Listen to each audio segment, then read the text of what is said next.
It's your boy Lil Mark from Bankhead, and I just jumped out the pool with dirty glove belts. And if the glove don't fit, you must have quit. The money is a drug and I'm on it. The money is a drug and I'm on it.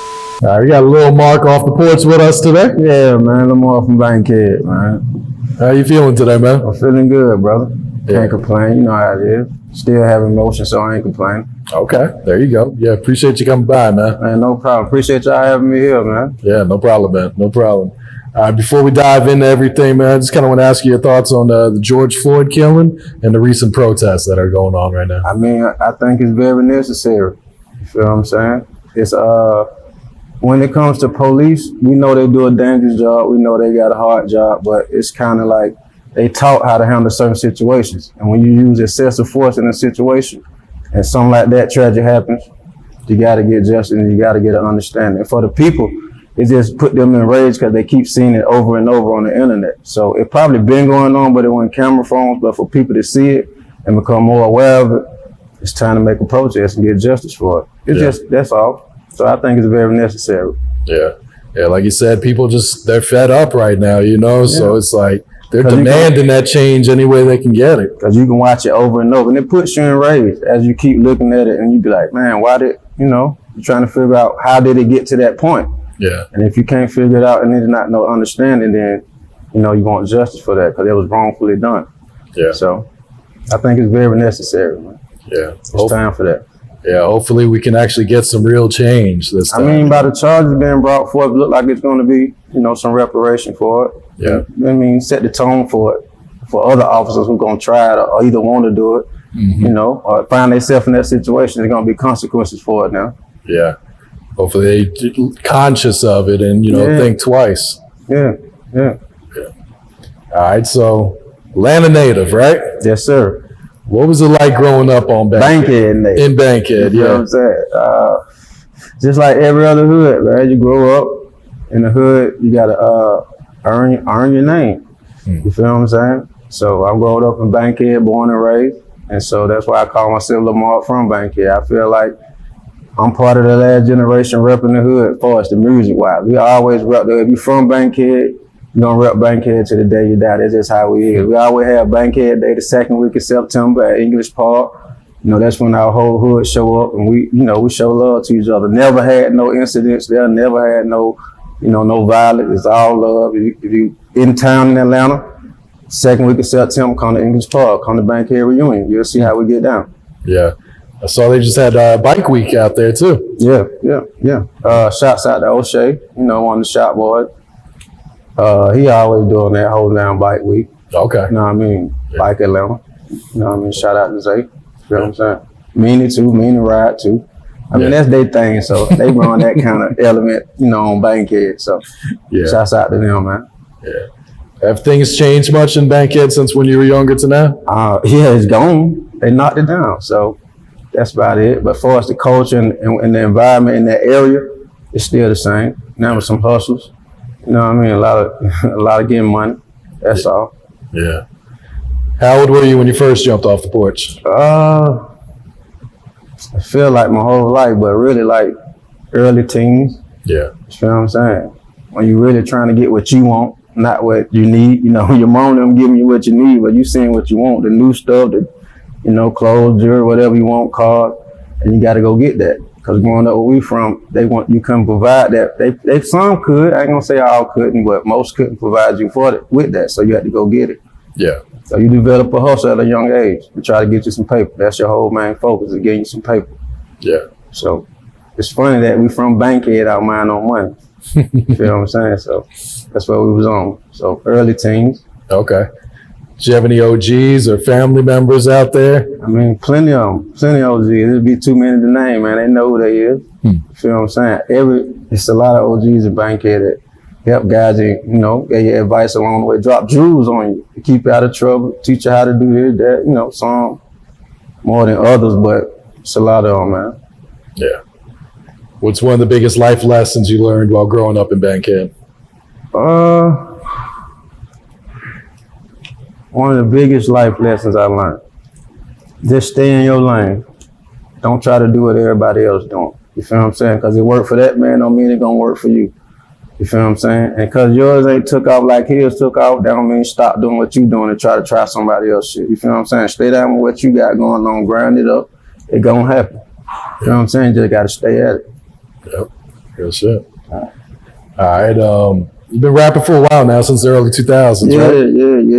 Yeah. Been getting it in. Yeah.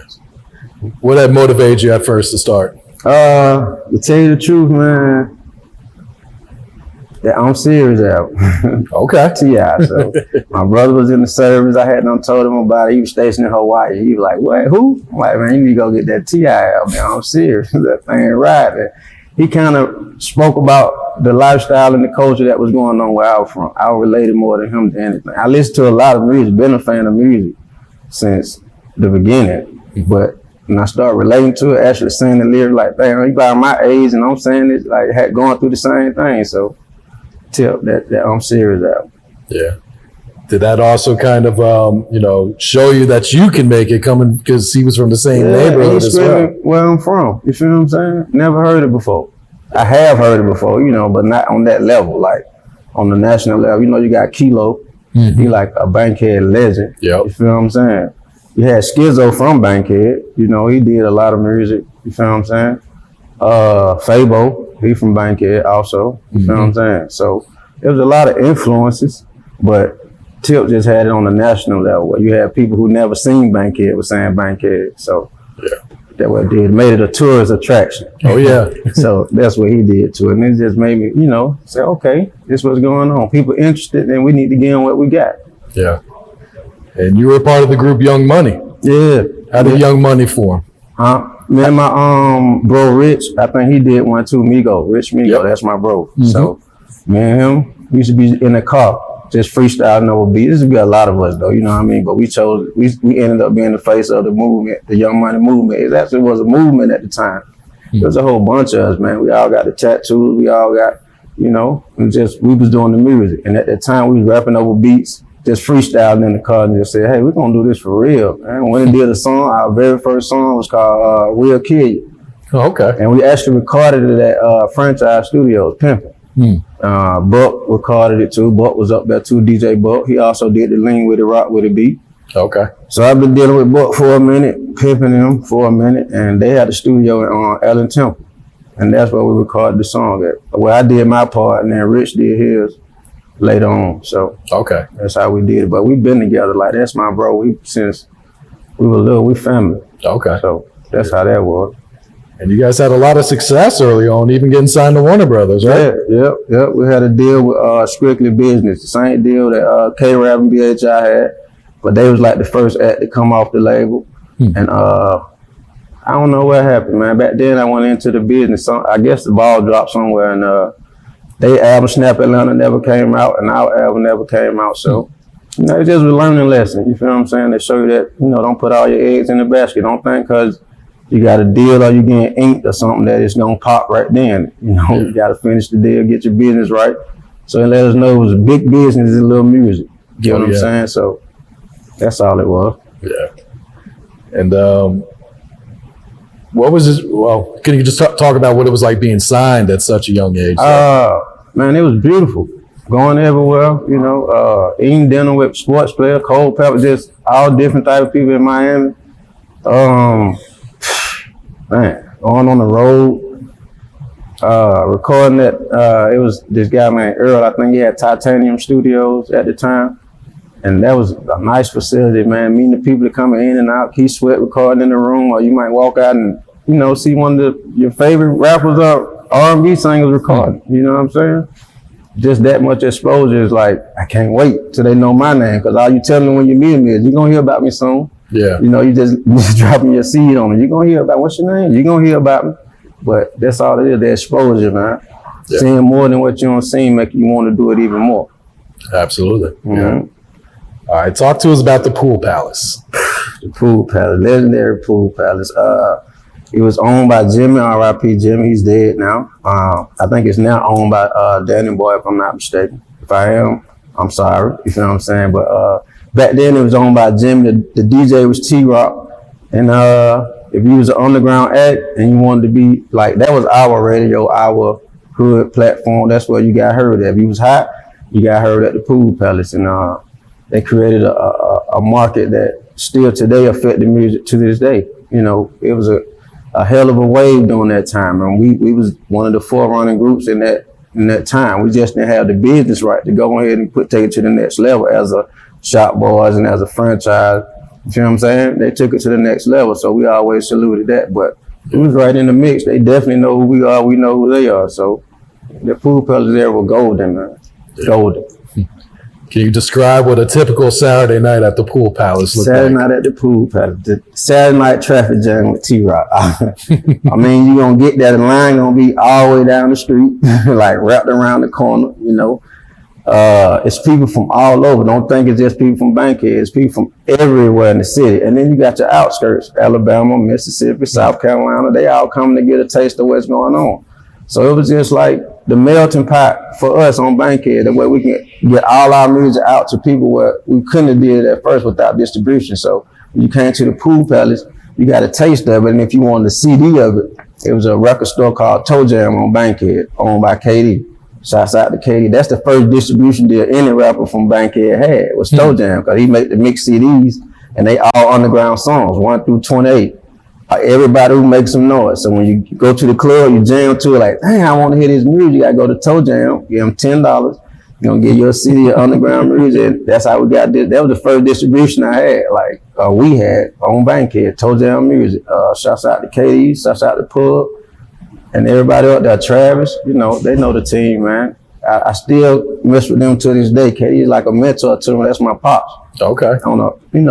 On another level, you feel what I'm saying? Y'all always look out for me. To this day, we still in touch. So you go to the Poole Palace, you heard the music, you vibe with it, you jam. And if you really want to keep it, get in touch with it, you go to Toe Jam, get your CD. If you were underground and you had a hot song, you took it to Toe Jam. They ain't had to ask for it. You like, look, put me on that mix. Because I know that mix, when they play it in the club, that's what's going to bump. And T-Rock, he brought hits down there too to make sure the CDs were up to date and going on, because you also gave T-Rock your music. You feel what I'm saying? And once he spent it, if the people respond to it, he'll put it in the mix. I mean, there wasn't no charging on nothing. Now it's a pay-to-play game. Yeah. But back then, it was like, I respect your talent, respect your hustle, and let's do it. Yeah. Do you have a most memorable memory at the Poole Palace? We came off the road, just did some shows. Poole Palace had a concert also. And the big thing in the hood to catch that concert, you feel what I'm saying? To show your thing, because everybody gonna be there and every hood act is gonna pop their shit. They gonna do their thing. So we was kind of missing it, but we was coming in the road rushing back. So they didn't think we was gonna make it. And the hood wanted to see us, everybody anticipating Young Money perform. We got several hits in there. Beat That Mouth Up, What's Happening, Run, Two-Step. I'm talking about too many hits forever. So when we come, we're going to do a whole little show, and T-Rock already know how to drive it. So we got there. It was late, though. They didn't think we was going to make it. We hit the door. Man, I tell you, when they seeing us hit that stage and hit that door, the club erupted. Like one of those times you be like, oh, man, this shit real. Like, man, we on our way. It's one of those moments, like a surreal moment when everything slow down. You like, man, we on our way. These people actually happy jumping around because we just came in the building. You know what I'm saying? So that was big. That was real big. Yeah. Talk to us about Bankhead's impact and influence on today's rap. Like I said, that wave right there that happened on Bankhead, and it even spread it down to Crucial. As you hear Club Crucial now, if you get a hit, if Crucial was open and running, I don't think it's gonna open back up, but due to what's been going on, it's been kind of like shut down. But shouts out to Derek. It went from you had to come through the Poole Palace to get certified until when that died down, you had to come through Crucial. So it still was the wave on Bankhead. You feel what I'm saying? In order to be certified, you had to come through these spots so the hood can certify you, not the industry. You can be on the radio and do your thing and come to Crucial and people won't even study you.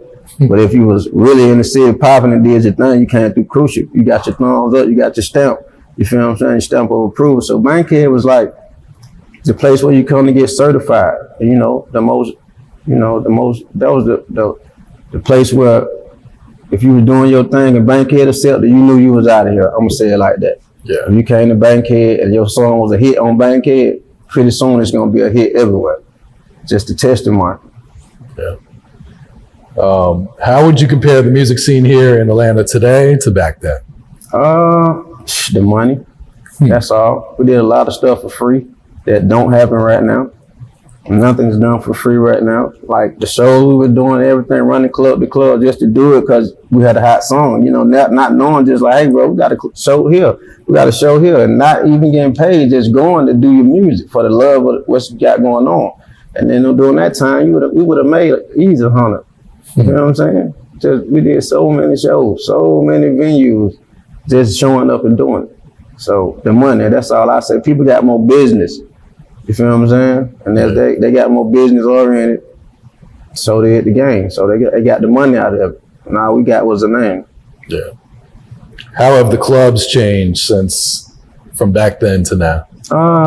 The club scene, people were more vulnerable to dancing. I'm gonna say that. Like right now, it's getting back to standing around, check out my outfit, check out my shoes. That time, it was like you can be the gangstest nigga in the club, but you gonna do your thing when that beat drop. You might walk it out. You don't know what you might, whatever the song was say, cause it was an instructional song. Then two-step, walk it out.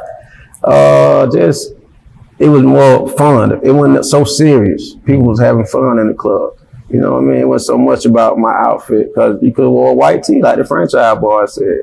Yeah. And everybody neutral. It don't matter. You can't say, man, I got on $1,000. You feel what I'm saying? White tee. It's just a white tee. Put you one on, I got one on. So we ain't worrying about the fit, but I'm gonna have more fun than you in here. I'm gonna crank up my session harder than you. I'm gonna do my thing harder than you. You feel what I'm saying? So that's the difference right now. People so serious. Everybody want to be tough right now. You know what I mean? Or I sell this. I'm the boss this. You feel what I'm saying? And it wasn't that serious, just about the music and having fun back then. Yeah.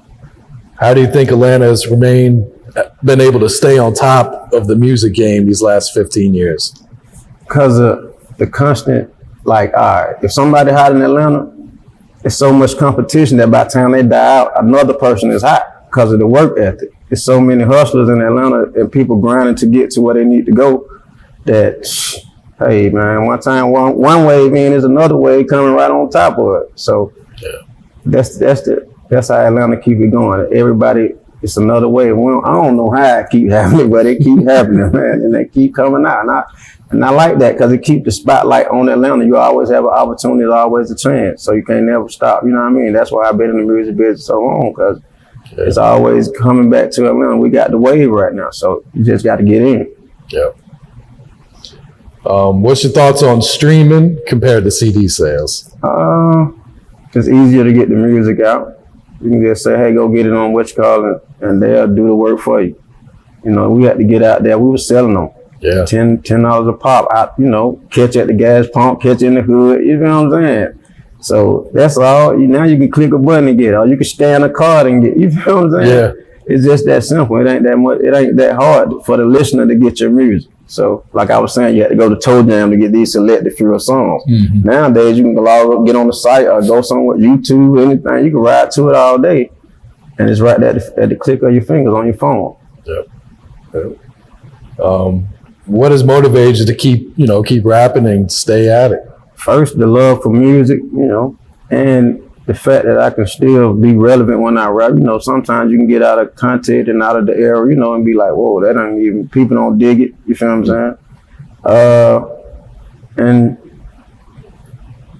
just wanting to do my thing, man. You feel what I'm saying? I want to get to that level to where, it's a machine behind me and I'm doing my thing. And I know I got the music to do it. I know I can compete on that level. Just grinding it out. Just doing my thing, bro. Just knowing that I can do it and just waiting on my moment. That's it. Yeah. That will keep me humble and keep me going. Knowing that, hey, your time gonna come, dog. Just keep going. Because it ain't happen right now. Like I said, I ain't switched lanes. I still been doing my thing. So sooner or later, hey, they gotta let me in. Has your music changed much since from back then to now? Yeah, it changed a lot. As you get comfortable in the studio, get comfortable on beats, get comfortable with melodies and, rhyme schemes and stuff, you get better with music. Really, you get better as you get older. It's just to be the fact of you keeping the momentum going and keeping yourself going in it. You feel what I'm saying? Because life can catch up with you, what I call it, like responsibilities and things. Because back then we had more time to put into the music. You have kids, you have your own place, cars, bills, whatever. Life can catch up with you where you can't do the music as much as you want to. So if you can't still do it, man, still do it.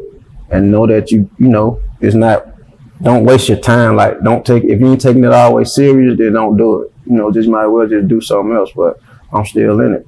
I got something coming out. I'm still in, I'm still at it. So. What inspires you musically right now? Just the game, period. The ideas that I have that I think nobody else ain't doing it. You feel what I'm saying? Seeing a spot for me, like, oh yeah, I can still get in here. Like, it's still time. You feel what I'm saying? Because I'm gonna be real with myself first before anybody else had to tell me, like, bro, come on. You feel what I'm saying? So just knowing that, like I said, I can still compete. I can still do my thing. I just gotta wait for that right one, that right time. And like I said, I ain't hating on nobody else moving or nothing else that's got going on, because they keep the way it's going. Well, I'm gonna get on there. I'm gonna ride it. I'm gonna get in the game. How often are you recording these days? Nowadays, not as often as I used to. It used to be an everyday thing, but it's probably 2-3 times a week. Okay. You know, I'm dealing with the music. Yeah. I'm dealing with the music. Like I said, life will catch up, which I got other priorities and things I gotta handle. But I'm definitely dedicating as much time as I can to the music. Yeah. What's the single that you're pushing right now? The single that I'm pushing right now is The Hood in Trouble, because a lot going on. So it's a message to the OGs that what the hood say, the hood in trouble. It's basically telling the young guys, like, hey, just be patient, hold on. You know, listen to your elders, listen to people with good advice. And I'm asking them to come back and bridge the gap, because it's a big old gap between the youth and the, the old heads, the OGs. Somehow a gap got in between. And they felt like they had to respect what came before them, which is crazy. You feel what I'm saying? So the hood in trouble, the OGs got to reach back and show them the way so they can know where they're going. Because they got a lot of energy and they feel it, but they don't know where they're going. You feel me? They just going blind leading the blind. They need some guidance. So yeah, that's all. The Hood in Trouble. Okay. It's out right now. It's on the project Transition. The Hood in Trouble is on my project called Transition. Okay. Who produced that single? K-Rap. Okay. What's it like working with K-Rap? Man, it's easy. We've been working together for so long. It's just, say the hook, keep saying it, and he gonna come up with it. You already know my vibe. Him, Plug got a good vibe with me.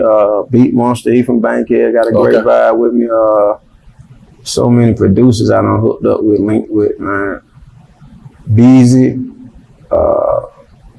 Man, it's a lot of producers I vibe with. I can't even just think of them right now, but I vibe with so many producers. But K-Rap and Plug, mainly them who I really reach out to and get tracks from.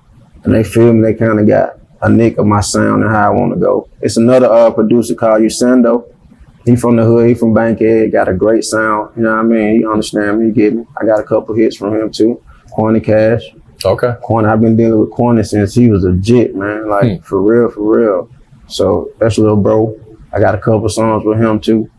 So man, it's just all family with me. That's all it is. I just reach out to, who I know my passion and love for the game and understand what I'm trying to do. You feel what I'm saying? So that's what I deal with. What's your thoughts on the current sound of the game? It went from straight rapping to pretty melodic these days. Yeah, I like it. I'm singing with it too. You feel what I'm saying? Lil Baby got a nice sound. I feel like he's the head of the wave right now, so I'm definitely digging that. Thug definitely changed it up, in the melodic sound too. Him in London, yeah, definitely switched the sound up. So Corn too. Corn came with the melodic flow. I'm feeling it, bro. There ain't nowhere around it. You feel what I'm saying? That's Atlanta. Yeah. You know what I'm saying? We very diverse. Mm-hmm. So it ain't no one sound. Kilo also did the melodic sound way before they did it. Oh yeah. You know what I'm saying? So I've been hooked on that from then. So just to see them do it, like I said, on a different level, and they just putting their own twist on a twist. So Future too. Yep. You feel what I'm saying? So everybody did it. So, but Kilo did it first though. Yeah. Bankhead. What's the next project you working on right now? Nothing Bigger Than Us. Okay. So it's a collective project. I got it's gonna be various artists, but it's a Trap Squad project I'm doing with my brother Shawty Black. Okay. So Nothing Bigger Than Us. I always tell him that. That's my saying to him and all my brothers, that I'm real tight with. It's nothing bigger than us. Nothing. You feel what I'm saying? No matter what we go through, what we do, it's still us. You feel what I'm saying? So it's nothing bigger than us, and that's the next project I got coming. Okay. Who are some of the other artists that'll be featured on there? Like I said, everybody I know, from Rich, just to throw it through Poole. Okay. Definitely reaching out to Poole. I'm reaching out to my partner from the NO, Tony. He got Rad Paper. So, I mean, it's just a lot of artists, man. My cousin, man, Young Coop. Definitely got to have him on there. I just can't name them off top like that, man. Everybody I know, if you're looking at this and you know I'm going to give you a call, man. If I ain't say your name, hey, don't feel bad. I'm definitely going to give you a call because it's just nothing bigger than us. Just putting together a whole wave, something that we can call ours. And, you know, I'm saying that it's stronger in numbers. That's how they doing it in the street. They got the numbers and they getting results. So we're going to bring it to the rap, man. Nothing bigger than us. Yeah. All right, Mark, what else you working on? What else coming up? Besides nothing bigger than us, I also got a project coming out. It's gonna be called, I got the artwork for it. I'm working on a title for it. But I got two more projects coming out besides that. I got 5 out right now. One's called The Release. They out on all major platforms. The Release, you can just search Lil Mark from Bankhead and it'll pop up. The first one is The Release. The second one is Faith, Consistency, Hard Work. The third one is Lucid, Baby. The fourth one is Transition. And then I got another one out right now, Elite Association. So those 5, you can just look them up or type in or Google, wherever, Apple Music, Tidal, wherever you get your music from, Spotify, wherever you stream your music from, type in Lil Mark from Bankhead, they'll pop up. And that's what I got working, man. Yeah, that's about it. All right. Any shout outs before we get you out of here, Mark? Shouts out to the whole Bankhead, you know, West Side where I'm from, man, the hood, man, the bricks, the court, not the highway, you know what I mean? That's how we say it. So you won't get it confused, because Bankhead is a scribble road that go from here to Alabama. So we from the court, the bricks. So shout out to the bricks. Shouts out to my brother, Shawty Black, man. You know, without him, I wouldn't even be right here doing this interview, man. He actually, you know, plugged me in, man. My brother Rich got his thing going on. Rich Migo White, man. He got, you know, y'all look him up, man. Got big shit going on. Young Coop, my cuz got plenty of shit going on. He just dropped a new project, Forever in Me. He got a lot of projects out, man. I can't even, cuz is like a machine. Like he the next wave, seriously. Shouts out to No Handout, you know, them my big bros. Shouts out to them. You know, 367, Jody, you know, Ike, you know, I like, you know, I done been around that since I was a jit. Okay. You know, when I did music with Trap Squad, that was Shawty Black and his brother Wood. So big shouts out to them, because that really was like my first rap boot camp, to be every day with them. You know, R.I.P. Wood had passed. Ike had the 4-Way Entertainment, and they was signed to 4-Way Entertainment. So big shouts out to them for helping me get going. Like I said, DJ Buck, you know, one of the few people who took me in and like, come on, man, come over and do some music. You feel what I'm saying? KD and Toe Jam, you feel what I'm saying? KD actually brokered the deal with Warner Brothers. That's who we were signed to, Strictly Business Records. So forever family, forever, you know, grateful for that. And anybody else or anything else, any music experience that I don't have with you, man, I can't remember right now. Like I said, I ain't trying not to forget none. It's a lot of groups from Bankhead that had a movement going on, like CFR. You know what I mean? You can look that up.